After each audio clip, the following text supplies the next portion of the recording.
What goes on, guys? We're back here again with yet another review, and today we're going to be taking a look at something I was not expecting to find so fast. We're going to be taking a look at the brand new Playmates Toys Godzilla X Kong, the new Empire's One-Eye and Drownviper.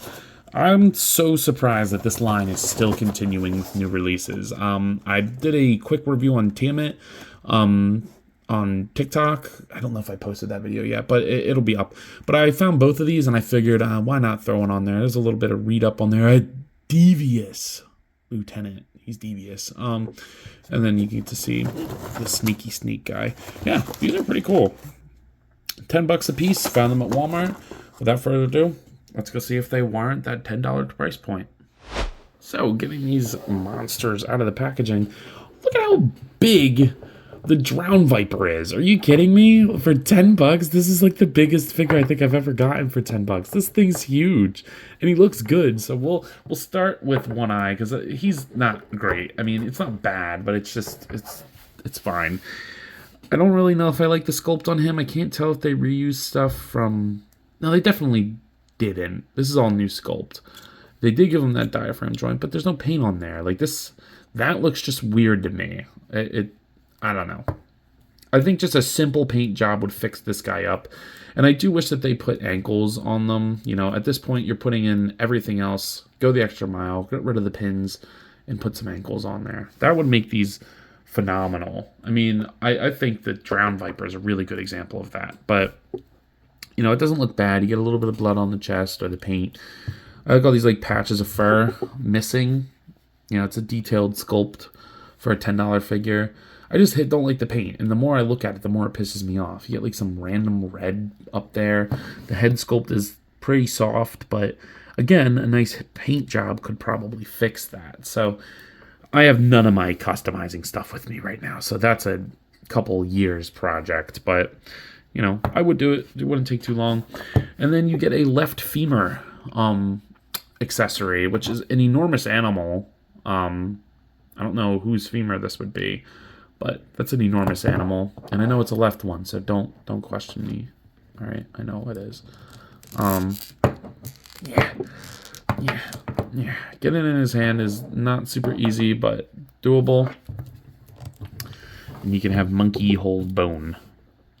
Not bad. It's fine. I like when they give them these little accessories. It's cool. In terms of articulation, the head is barely going to do anything. It's just going to rotate, get a little bit of pivot and up and down, but nothing crazy. Your shoulders go up, down, rotate 360, single jointed elbow. That will rotate and hinge. Looks okay. And swivel there. Diaphragm joint works decently for, again, a $10 figure.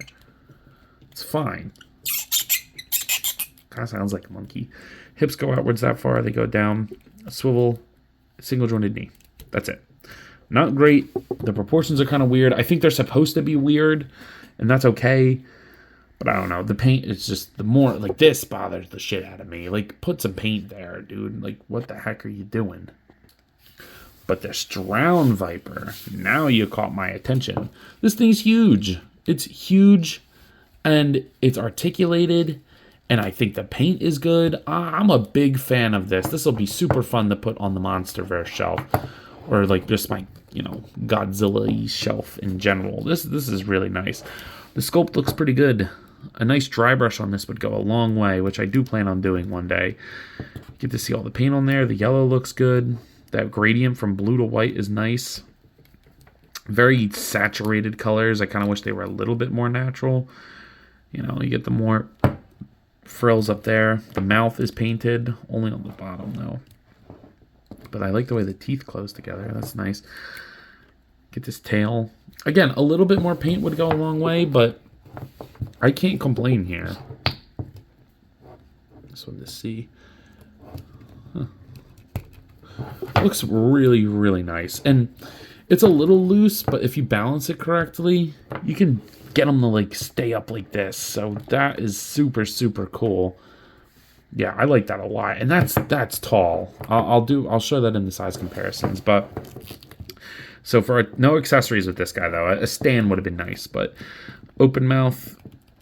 You get a ball joint here, rotation, all that good stuff. Good head one. Get a ball joint here that'll rotate. You know, obviously this stuff gets ugly, but I mean, there's kind of no way around that. Unless you just made the whole thing a really good bendy wire or a ton of little segments, but obviously for $10 you're not going to do that. It's just pretty pre-posed. But, you know, you can work with that. I think it's a good amount. I think it's a good amount of articulation, good amount of paint for the price point that this sits at. And again, you know, if you get them posed right, that is pretty badass. I like that a lot. Like that looks great. Very, very happy with that. Here they are next to the NECA Toys King Kong, along with the Jazzwares 4.96-inch Peely. And as you can see, the Drownviper at a like semi-decent pose is taller than Kong. And, you know, then you get derpy-ass looking OneEye. Stupid. But, yeah, I think it's awesome. Here they are next to the McFarlane Toys Dark Knight Returns Batman, along with the Hasbro Marvel Legends X-Men series Darwin. And then finally, here they are next to the Hasbro Marvel Legends What If series Zombie Captain America. So, you might be wondering, yo, Ant, what are your final thoughts on this figure set here? Sorry, I'm messing with the camera. But I gotta say, one is awesome, one's not. And you can probably guess which is which. I don't think OneEye is terrible, but he's pretty close to it. I just really hate the paint job on that. It's an easy fix, but it's just one I don't have the materials and time to do right now. But I would say the Drownviper is pretty awesome. And for $10, you're getting a lot of figure.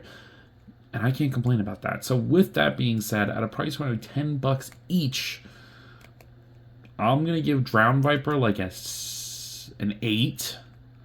I wish they did a little bit more paint and maybe an accessory, but I'm okay with the size. I'm going to give them an 8. And I'm going to give 5 to Monkey because it's even at $10, it's still pushing it. So with that being said, I believe that's all I got for today. If you have not already, please be sure to like, comment, subscribe. Also be sure to follow me on Instagram, TikTok, and Letterboxd. I post a lot on all those apps, and I have a good time, so I'm sure you will too. But as always, let me know. You copping? See you guys next one. Peace. What goes on, guys? I wanted to hop on here again and thank you all for watching, and to let you know that if the following apps interest you, feel free to follow me on them, as I put the links in the description for you guys. I really appreciate everything you all do for me, so DM me with any questions or thoughts. I'd love to sit and talk with you all. Again, thank you all for watching, and I'll see you in the next one. Peace.